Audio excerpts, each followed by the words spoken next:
Welcome to Weird in the Wade's first bonus episode.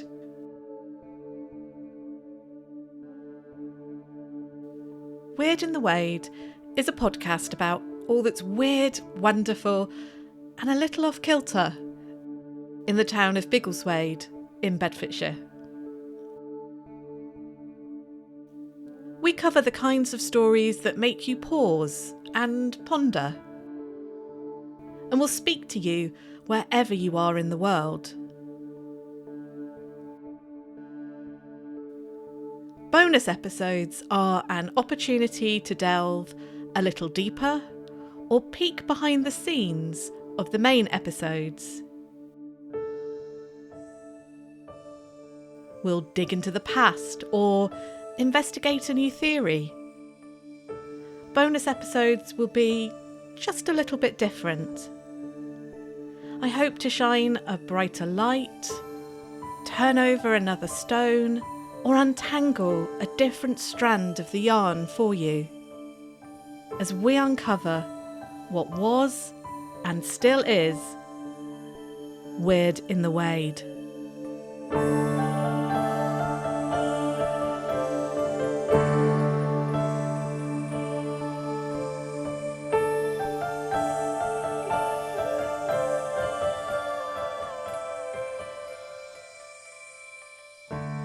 Hi, I'm Nat Doig, and in this bonus episode, I'll be investigating the causes and consequences of Biggleswade's Great Fire.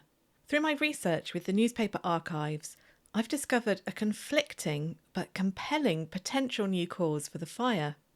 It's the accepted narrative about how the fire started, taught to Biggleswade schoolchildren, reported by the council, and commemorated in the town, actually wrong. I'm hoping you'll be able to make your own minds up after hearing the evidence.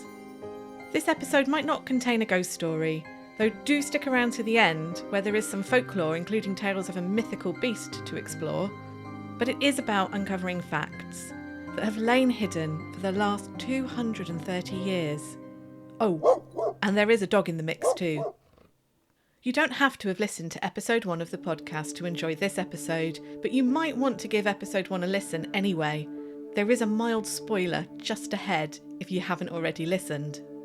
In episode 1, I investigated the story of Biggleswade's haunted pound stretcher, where I gathered witness statements from some of the women who worked in the shop. One of the theories put forward about the poltergeist activity reported there was that it was caused by the ghost of a victim of the Great Fire of Biggleswade. In the main episode, I investigated those claims and discovered, spoiler alert, that there appeared to be no actual deaths attributed to the fire. But I did discover some interesting things about the fire that made me pause and want to find out more, and that curiosity led me to uncover some new evidence. What do we currently know about the fire? Ask any schoolchild in Biggleswade and they'll tell you that the Great Fire started on the 16th of June 1785 at the Crown Inn, caused by a lazy or incompetent servant throwing hot ashes onto dry straw. But the fire destroyed half the town, and that is why the centre of Biggleswade lost all but one of its pre-18th century buildings, although the slightly less central St Andrew's Church is obviously older. They might even point you in the direction of the Crown Inn and its mosaic commemorating the events. It was this narrative I used in my retelling of the fire in episode 1. You can find the same story on the council and library's websites and in a fabulous booklet published by the Biggleswade History Society in 1985 to commemorate the 200th anniversary of the Great Fire. It's mainly researched and written by Harold Smith, the then president of the society. As part of my research though, I wanted to find out if there were any contemporary reports still available about what happened, and luckily there are. It seems that our knowledge today about the fire comes from a handful of newspaper and journal reports from the time, and my search for evidence for that first episode uncovered a couple of articles that followed a similar pattern. Here's what the Northampton Mercury had to say about the fire on Monday the 20th of June, just 4 days after it struck. Thursday morning last, about 11 o'clock, a most terrible fire broke out at Mr Gridd's The Crown Inn at Biggleswade, Bedfordshire, occasioned by a servant throwing some hot ashes into the yard, which, communicating to a crate full of straw, immediately set fire to the premises. The wind being very high, the flames with amazing rapidity spread to different parts of the town and consumed near 200 dwellings, together with barns, stables, etc., a very considerable quantity of corn, hay, etc., with a number of hogs and fat calves. The fire was not got under until near 6 in the evening. Loss must be very great, as many of the principal houses and inns were burnt down. It was this account I used as a contemporary source during episode 1. For the bonus episode, I tracked down more articles. The Hereford Journal ran an almost identical article to the Northampton one 3 days after it, which only differs by saying its report comes via a letter from Baldock, and it concludes with the lines, "The recent fires about us strike the country with terror." More on the recent fires later. Back on the 20th of June 1785, the Reading Mercury ran a short article. They announced that the information was rushed to them by a messenger, which has quite a dramatic flair to it. I have visions of the out-of-breath messenger, horse still waiting to convey him on further, handing over a note with the bare bones of the story scratched onto it. The article is brief. It says that there was a fire and that the devastation it caused in Biggleswade was great, but not much more. A very similar short article appears in the Bath Chronicle and Weekly Gazette 3 days later. Had the messenger moved along west from Reading to Bath with his news? When researching for episode 1, I found one other mention of the fire from the Stamford Mercury, printed on the 2nd of September. It says that 2 ministers from the parish at Stamford collected a considerable sum of money for those sufferers of the Great Fire who were uninsured in Biggleswade. With just a fairly basic search of the newspaper archives, remembering to use an F for the S in Biggleswade, as was the custom at the time, I found half a dozen articles which back the current narrative we have for the cause of the fire. There were 2 further articles that are more scant on detail but didn't say anything different. Although we're not in the Victorian heyday of British newspapers, by 1785 the reading public do have a number of weekly and even daily newspapers to peruse. One of the papers mentioned earlier, the Stamford Mercury, is one of the country's oldest, founded in 1712. And to give some context, the Daily Universal Register, founded in London in the same year as our fire, 1785, changes its name 3 years later to The Times. And yes, it's that Times, which is still going strong today.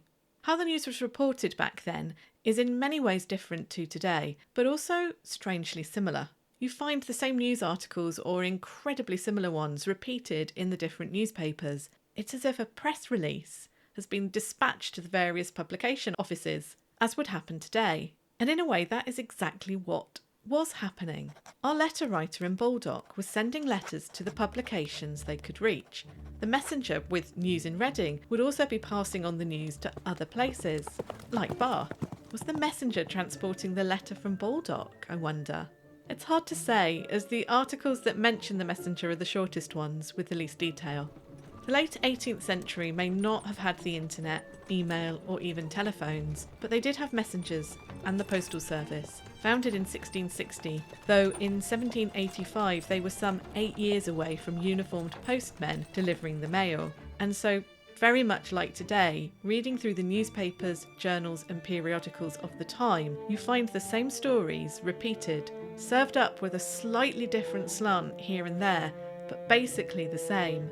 The majority of reports into Biggleswade's fire follow the same template, even down to the words and phrases used, based on either the letter from Baldock or the messenger's missive. Our Baldock reporter seems to be the person who first claims that the fire was started by a careless servant casting ashes onto the straw at the Crown Inn. And in one article that follows the Baldock letter template, it is even speculated that this could have been committed on purpose, maliciously. So I was quite surprised when I carried out an additional search for the online archives and found a newspaper article in the Stamford Mercury from Friday the 24th of June, just over a week after the fire, that differed from the initial reports that were provided by the letter writer from Baldock. It wasn't easy to find the article because although it showed up in the search, unusually there wasn't any indication where the article appeared in the newspaper. So I had to read through all of the paper to find it. The Stamford Mercury story has a different take on the cause of the fire, and it also provides us with additional and compelling information. The report of the fire appears under the heading Cambridge, June 22nd, and after 5 short reports relating to Cambridge colleges and the clergy, their priority was clearly to tell us that the Right Worshipful Dr. Cooper has been admitted into the Antiquarian Society, a vicar is moving to Oxford, a spinster of Cambridge is marrying an Oxford don, and that prizes were awarded to academics at 5 Cambridge colleges, we eventually get to the real news. And here's what the article says. Thursday last at 12 o'clock at noon, a very alarming fire broke out in Biggleswade in Bedfordshire, which in a very few hours destroyed near half of the town. The flames were beyond all description rapid, owing to the violence of the wind and the quantity of thatched buildings. The poor inhabitants are very great sufferers, upwards of 80 families, consisting of near 400 men, women and children, having applied for relief. Very few articles of clothes or furniture are saved. The inhabitants, being employed in the fields in haymaking and other branches of husbandry, their loss is upwards of 20,000, part of which will fall on 2 of the insurance offices.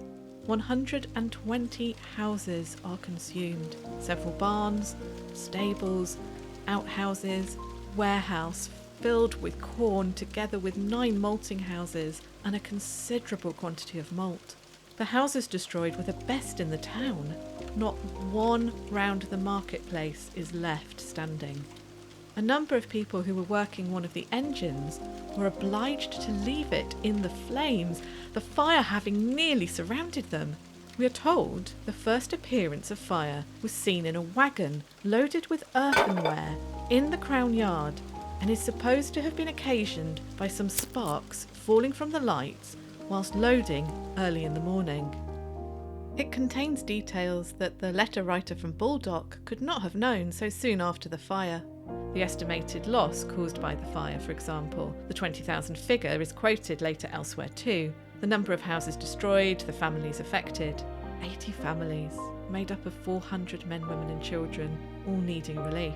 The article makes it clear that the families affected lost not only their homes but everything in them, furniture, belongings and even clothes, and in many cases, especially for the women working in lace making, their livelihoods too.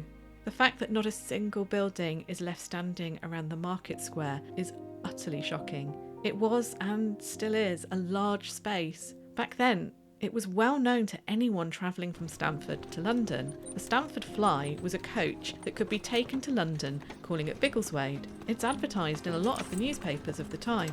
Many of the well-to-do readers of the Stamford Mercury will have travelled to and through Biggleswade, shopping on the market square, staying at the Crown or Swan Inns, or maybe some of the other smaller, cheaper establishments in the town. Samuel Pepys, a century earlier, made that very journey from Stamford to Biggleswade, buying a pair of wool stockings in Biggleswade and eating a fine meal of roast mutton there. In fact, Biggleswade was so well connected, Harold Smith mentions in his booklet that coaches to and from London that called at Biggleswade linked the town to Boston, York, Lincoln, Hull, Oundle, Leeds, Newcastle and of course Stamford. He believes that at the time the fire started, passengers and horses from the Perseverance, heading to Boston, and the Express, from York on its way to London, were at the Crown Inn being fed and watered. The Stamford article provides us with additional information, not included in other articles, about one of Biggleswade's fire engines being sacrificed to the inferno as flames began to surround those desperately trying to use it. It also answers a question I had been looking into when I wrote the first episode of the podcast. Did Biggleswade have a fire engine in 1785? They were referred to as engines, but they were really a pumping and hose device. Nothing like a modern engine. Still, they were better than people carrying buckets. After the Great Fire of London in 1666, towns across the country were encouraged to have their own engines. I couldn't find mention of them in our current narrative about the events, and in fact, Harold Smith in his booklet speculates that Biggleswade didn't have an engine, although he knows that the South Bedfordshire town of Dunstable did at the time. This means that he bases his account on the assumption that the people of Biggleswade were reliant on just buckets and water. He laments that Biggleswade had not learnt from previous fires, or that of a terrible fire in neighbouring Potton just a few years before. But our Stamford article makes it clear that Biggleswade did have an engine, and in fact, it says that the engine sacrificed to the flames was just one of the engines. And it makes sense to me that with Biggleswade doing so much trade from the coaches to and from London and its famous market every Wednesday, it would have fire engines available. The population of Biggleswade may have been small, but it swelled. It ebbed and flowed throughout the day and during the week as passengers and traders at the market came and went. Well-to-do passengers staying overnight in the inns would have expected a town to have had the protection of a fire engine, surely. But the most remarkable information is that this article does not rehash the claim that a servant threw hot ashes onto the straw. Instead, it says lighting above a wagon, throwing off sparks, started the blaze. In this scenario, I'm guessing that the naked flames of torches, lanterns or oil lamps formed the lighting above the wagon. They say that the wagon was carrying earthenware, which I assume means pottery. Now, I'm guessing this made more sense to the readers of the time than to me initially. I had to have a good think about what a wagon loaded with earthenware would actually mean as far as it being a fire risk. Pottery isn't something that is going to easily burn, but then I reckoned that to transport fragile pottery was going to involve a lot of padding and protection. One thing I do know a little about is the history of the potteries in Stoke, as my mum's family all worked in the pot banks or on the barges transporting the materials needed for production. And I remember reading that the canals made a huge difference for transporting pottery because they made for a smoother journey than a horse-drawn cart rocking and lurching over the country's notoriously bad roads. If you wanted your pottery to arrive in one piece, a smooth journey over water makes more sense than a rickety wagon. So I imagine the wagon of earthenware was padded out with straw and other packing material that was going to protect that cargo, and that was most likely incredibly flammable. The only thing that surprises me is that they say the wagon was loaded early in the morning, which also explains why there was a need for light, yet the fire was not spotted until late morning or possibly midday. Had it been smouldering away unnoticed for most of the morning then? This might explain why once it was noticed, it was too late and the flames had reached a critical temperature. All that was needed was the dreadful winds which whipped the flames through all of the nearby buildings, and the unlucky fact that the vast majority of the buildings were made of wood and thatch. I did discover something else about this wagon, something that confirms that there was a wagon loaded with earthenware at the Crown. Harold Smith remarks in his pamphlet when cataloguing the losses from the fire that there was also reported a curious item of the loss of £600 worth of earthenware, and a letter speaks of earthenware being packed in the Crown Yard where the fire started. Did Biggleswade manufacture or trade in the commodity 200 years ago? I haven't found any evidence of pottery manufacturing in Biggleswade, though where pottery manufacturing happens, there was always a risk of catastrophic fire, as the dust in the factories was highly flammable, in a similar way to how flour is a fire risk in mills. So I think it's more likely that the £600 worth of earthenware being packed at the Crown is our wagon packed with earthenware. Though £600 is an extremely large amount of money for the time, especially just for some pottery. I wonder if the pottery had been brought by barge to Biggleswade. The Ivor River was used like a canal at the time and was being packed into the wagon for its onward journey. If you know anything about the price of pottery at the time or the production in or near Biggleswade, I'd love to hear from you, as it might tell us just how much we're talking about here, pottery-wise and expense-wise. The letter Harold Smith is referring to is printed in the pamphlet that he wrote, and it brings together the earthenware and the servant throwing the hot ashes onto the straw. I have no context for this letter, where it was found. Harold doesn't provide any references for it, and it's produced without heading. Here is part of the letter dated Biggleswade, June 24th. You have, no doubt, heard of the dreadful fire that broke out at the Crown Inn here on Thursday night. I now send the particulars. The wind being very high, the flames were communicated with astonishing rapidity to different parts of the town and consumed upwards of 120 dwelling houses, the dissenters' meeting house, with several granaries, barns and stables, a large quantity of malt and grain, great number of calves, hogs, etc. A quantity of earthenware to the value of £600 is destroyed. It is not the power of language to express the horror of this conflagration, which lasted till near 6 in the evening. The letter speaks of the melancholy picture of ruins. And finally, the letter ends bringing together the earthenware and the servant. The fire at Biggleswade is said to have been occasioned by a servant girl throwing some hot ashes on some straw where people had been packing earthenware, which soon catched a thatched house and spread itself almost instantly to others. I'll admit I was a little disappointed to see the servant mentioned again and in relation to the earthenware. So which was it? Was it a careless servant, later identified as a servant girl? Or was it sparks falling from lights? I think we can assume that the wagon of earthenware was involved and was destroyed. We have multiple contemporary sources, all newspapers or journal reports, published 4 to 6 days after the event. And we also have this letter, which appears to be along the lines of the letter from Baldock, but written from Biggleswade 8 days later.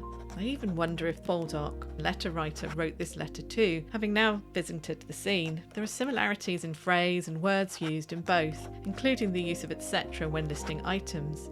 To me, the article in the Stamford Mercury reads very differently to the Baldock letter and to this latest one. The Stamford article has a very different style, more fluid. The multiple early articles support the servant theory, but I believe they're all coming from the same source, the letter from Baldock. It's just that the letter is repeated in multiple publications. There are multiple reports, but there is still only one source. So far I've only found one account, the Stamford Mercury, proposing the sparks from lighting above the wagon theory, but I wonder if the only reason this isn't repeated, unlike the letter from Baldock, is because the other newspapers and journals had already covered the story, so there's no need to cover it again. The Baldock letter got there first, so was repeated initially. The severity of Biggleswade's fire was terrible, but fires in themselves were happening all the time. There are countless reports in the journals and newspapers just the same week. Whole sections are given over to reporting on the fires happening around the country. They list them in long columns with details of place, casualties and damage caused. So there's always a new fire to be written about, which might explain why after the flurry of articles based on the letter from Baldock, the story isn't really repeated. It's only picked up again some months later when fundraising appeals are happening. The letter from the 24th of June that mentions the earthenware and the serving girl is referred to by Harold Smith as just that, a letter, not an article in a newspaper. However, it is typed, and so it's not a handwritten letter to someone. It comes in a section of his pamphlet about assessing the damage, and so I wonder if he came across it whilst looking at records relating to damages sent to the insurers or the bank where charitable funds were being raised. But as it is a typed, printed letter, which means it came from a printing press, I'm guessing it must be another letter that was sent into a newspaper. So why did the careless servant theory stick and the lights over the wagon theory not? I admit the simplest answer is that the servant theory was right, but something else could be going on here. And here's my theory. When historians were researching this story, any time before the last decade, finding contemporary source material was difficult. I am amazed at how much contemporary source material Harold Smith found for his 1985 pamphlet. And it is this pamphlet that seems to be the main source of information about the fire used by the council, taught to school children and included in the mosaic plaque. Harold must have really put a lot of work into it. Newspaper and other archives obviously have existed for a long time, but they have only very recently been digitised. If you wanted to find information, say 10 or more years ago, you had to pore over actual copies of the journals, read countless pages of close typed information or fancy handwritten documents, just hoping to find something, anything about the fire. It would not have been an easy task. Because there are multiple articles citing the careless servant theory, but as far as I can tell only one mentioning the lights above the wagon, it was just going to be more probable that an article featuring the careless servant was going to be found. And remember, even though there were multiple articles mentioning the servant, I believe they stemmed from just one source. So researchers were just more likely to stumble across the careless servant theory and print it. The odds are stacked against the lights theory from the start.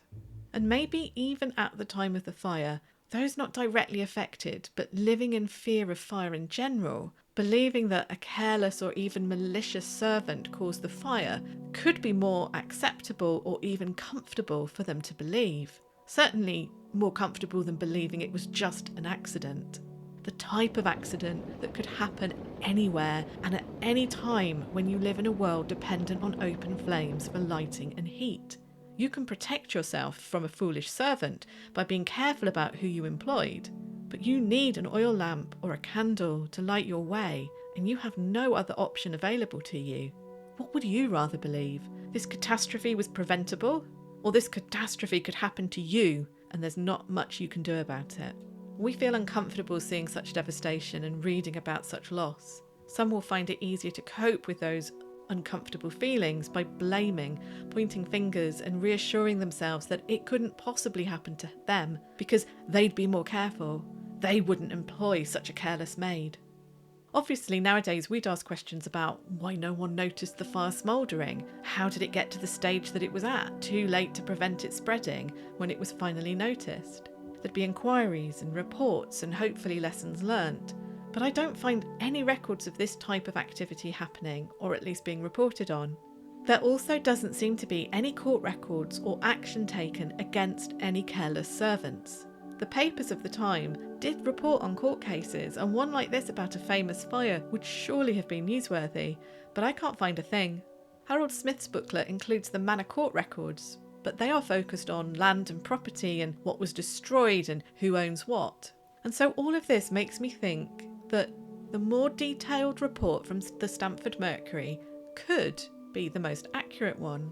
There are details about the fire that could only be given by a witness, the fire engine being surrounded by flames and abandoned, and the superior knowledge makes me think that their theory of it being caused by lighting casting sparks onto a wagon was what caused the fire.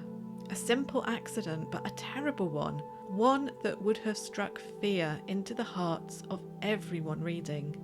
And maybe that fear was what led to the other theory of a servant throwing hot ashes onto the straw being more readily accepted. It also serves as a useful lesson to children, housewives and servants everywhere. Dispose of your ashes carefully and only when they are fully cooled. You don't want another Biggleswade fire happening.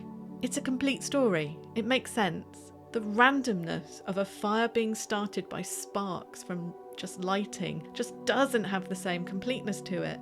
It's not a satisfying explanation. There's no hook to it. The letter of the 24th of June does make me pause though. If I hadn't seen it in Harold's book, I'd have been backing the light theory wholeheartedly. We don't know who the letter was written by. Was it the correspondent from Baldock or someone else? We don't know who it was to either. Was it for a newspaper or a journal, or to an insurer, bank or interested person? Harold Smith's booklet contains extensive correspondence between the local gentry and a townsman called Dennis Herbert, who was organising the appeal. It doesn't read like his style of writing at all. I still think that it might be from that Baldock, proto-newspaper reporter, but I can't say for sure. With this new information, the fire engine and the new theory for how the fire started, I wonder if the records should be updated. Should I tell the authorities and the local history groups of what I found, share my theories beyond this podcast? Or has the story of the careless servant tossing out the ashes been so ground into this tale that it cannot be washed away? We'll never really know the truth, unless of course someone invents a time machine, and that's a whole other kettle of fish. I'm sure if Harold Smith was alive today, he'd be interested to know, if not just for the fact that it appears that Biggleswade did have a fire engine, and that the townsfolk had learnt from the previous fires, but that the inferno was so terrible that at least one of the engines was destroyed. But what about the dog I promised you? However the fire started, why did it get out of hand so badly and quickly? Yes, it could have been smouldering unnoticed all morning, or it could have just been so fierce and so sudden that nothing could be done about it. But there is a local legend as to why there was a delay in tackling the blaze, and it goes like this. The fire was spotted, and immediately the person who saw it, let's imagine that they were a young man who worked at the Crown. Let's call him George. Well, George ran to get buckets of water.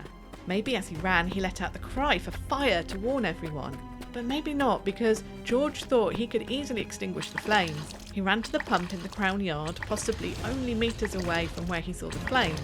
He fills his buckets to the brim with water, and with 2 heavy pails in either hand, sloshing with water, he awkwardly makes his way back towards the seat of the fire, when out of nowhere, running through the yard, came what is described as a mad dog that ran between George's legs, toppling him to the ground and sending the water splashing away, nowhere near it was needed. The dog scampers off, never to be seen or mentioned again. It was because of this dog that there was a crucial delay in the tackling of the fire. And just those precious few minutes made the difference between controlling the blaze and its running a riot of destruction through the town. It appears that this story about the dog is first mentioned a century after the fire by a Reverend C.H. Chaplin, who heard it from a resident of the town, who says it was common knowledge and that the storyteller's grandfather told him the story of the dog. So it's at least a third-hand account. I think the inclusion of the dog in the story of the fire is interesting for lots of reasons, whether it happened or not. If it did happen, and I don't see why it couldn't have, then I'm not surprised it wasn't mentioned in the contemporary newspaper reports. It was too soon for that kind of detail to surface or be deemed important. It's the kind of detail you pore over later when asking yourself, could anything have been done to prevent this? It's also the kind of detail that can be added to a story once the pain and the grief of it has ebbed slightly. Then it becomes something to comment on, to bring the tale to life, to be a lesson about keeping dogs under control maybe. There's another reason why the inclusion of the dog in the story could have come about and why it became popular. It's that age-old tale of an animal having extra senses to humans. The story of the dog leads to the questions: was the dog made mad by the fire? Was it aware of the fire before the other humans? Was it fleeing when it could because its animal senses knew that all hell was going to break loose? Nowadays, we study whether animals can sense storms, earthquakes, fires and other natural disasters and warn their owners. The US CDC has an article on their website about whether pets can sense disasters before humans and says in the case of fires, yes, they probably can. We now know that dogs have an amazing sense of smell and have been taught to detect all kinds of odours, from sniffing out drugs and explosives to identifying disease. An ability like this would have seemed supernatural to the people of the time and during the 19th century when the tale became popular. And finally, there is one other type of story about dogs and disasters, and that's the myth and folklore around spectral black dogs, or in East Anglia, Black Shuck. Black Shuck's a mysterious dog who, in its most famous appearance during a thunderstorm in 1577, rampaged through 2 churches in Suffolk, leaving scorch marks behind and killing parishioners who were praying. Obviously, there's nothing in these reports saying explicitly that the dog was malicious or not of this world. It's just described as mad, and I'm not sure if mad was still being used in British English to mean angry by the 19th century, but I suspect they mean mad with fear or agitation in this case.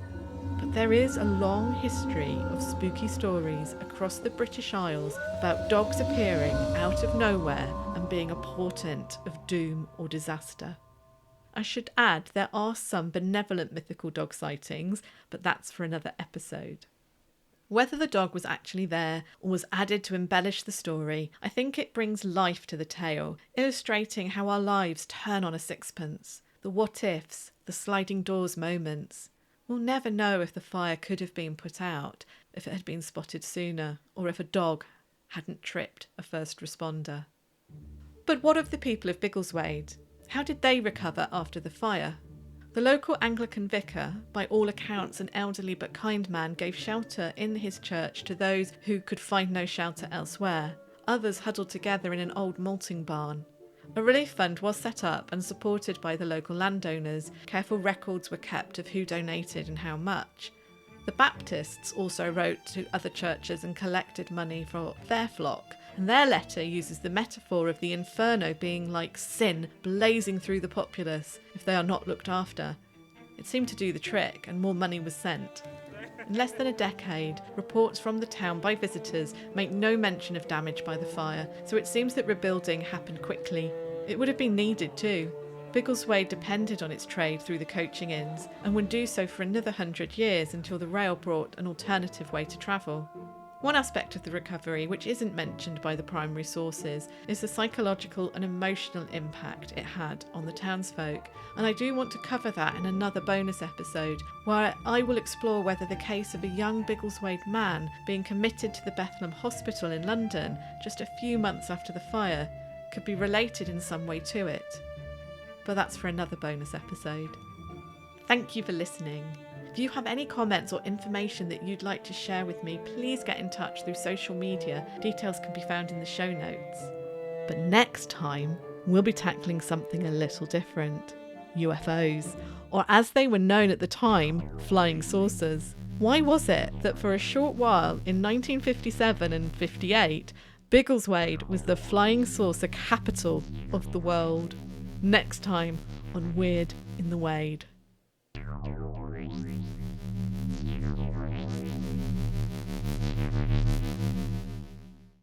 Weird in the Wade is researched, written and presented by me, Nat Doig. You can read the transcript for this episode and references to the sources on Weird in the Wade's blog at weirdinthewade.blog. Our theme music is by Tess Sabagir. All other music and additional sound effects are by Epidemic Sound. Find Weird in the Wade on Twitter and Instagram at Weird in the Wade.